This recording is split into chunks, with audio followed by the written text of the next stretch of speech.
Hello friends, welcome back to my channel Sneha mom lifestyle. Pregnancy में ultrasound बहुत ज़रूरी है। इससे बच्चे की ओवरऑल हेल्थ के बारे में और उसके शारीरिक अंग ठीक से विकसित हुए हैं या नहीं, या फिर कोई शारीरिक व्यंग्य या डिफेक्ट है कि नहीं, इसके बारे में पता चलता है। सो ये मेरी 19 वीक की एनोमली अल्ट्रासाउंड रिपोर्ट है। चलिए पढ़ना सीखते हैं।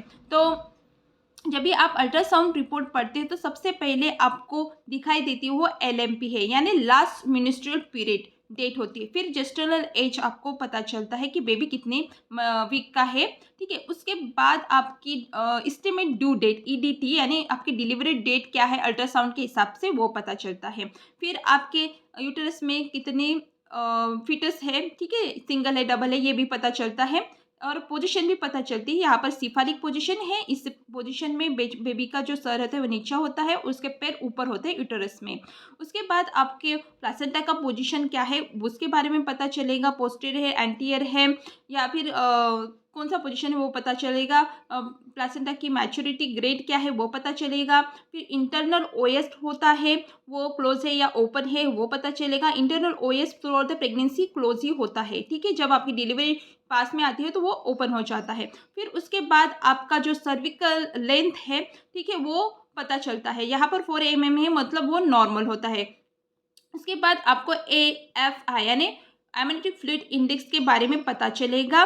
ठीक है, वो एडिक्वेट है या नहीं, इससे पता चलेगा। फिर फिर FHR यानी फीटल हार्ट रेट, बेबी का फीटल हार्ट रेट कितना है वो पता चलता है। थ्रू आउट द प्रेगनेंसी ये 120 BPM से लेकर 160 BPM के बीच में होना चाहिए, जो कि नॉर्मल है। उसके बाद फ्यूटल पैरामीटर्स यानी बेबी के जो अंग होते हैं उसका मेजरमेंट लिया जाता है। उसी उसी के हिसाब से पता लगाया जाता है कि बेबी के अंग है जो नॉर्मल है कि नहीं। उसे में आप देख सकते हो BPD यानी बाय पेरिडल डायमीटर। यहाँ पर बेबी के 1 ईयर से लेकर दूसरे ईयर तक की जो लंबाई होती है वो उसे BPD कहा जाता है। फिर हेड सरकमफरेंस, यहाँ पर जो बेबी के सर की गोलाई होती है उसे कहा जाता है हेड सरकमफरेंस।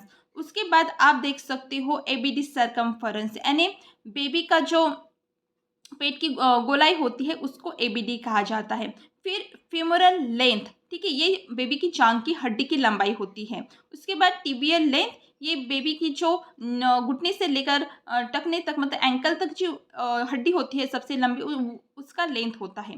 फिर आता है ह्यूमरल लेंथ, ये बेबी की बाहू की जो हड्डी होती है ना उसका लेंथ होता है। उसके बाद आप देख सकते हो कि एस्टिमेट फीटल वेट कितना है। ठीक है, तो जो वीक चल रहा है उस हिसाब से आपको यहाँ पर बेबी का एस्टिमेट वेट दिखाई देगा। फिर वहाँ पर जेस्टरनल एज, मतलब अभी अल्ट्रासाउंड के हिसाब से क्या बेबी का एज है वो पता चलेगा। EDT, ठीक है, और कुछ डिटेल आपका एग्जामिन आपको यहाँ पर पता चल जाएगा। इस तरह से आप अल्ट्रासाउंड रिपोर्ट पढ़ सकते हैं।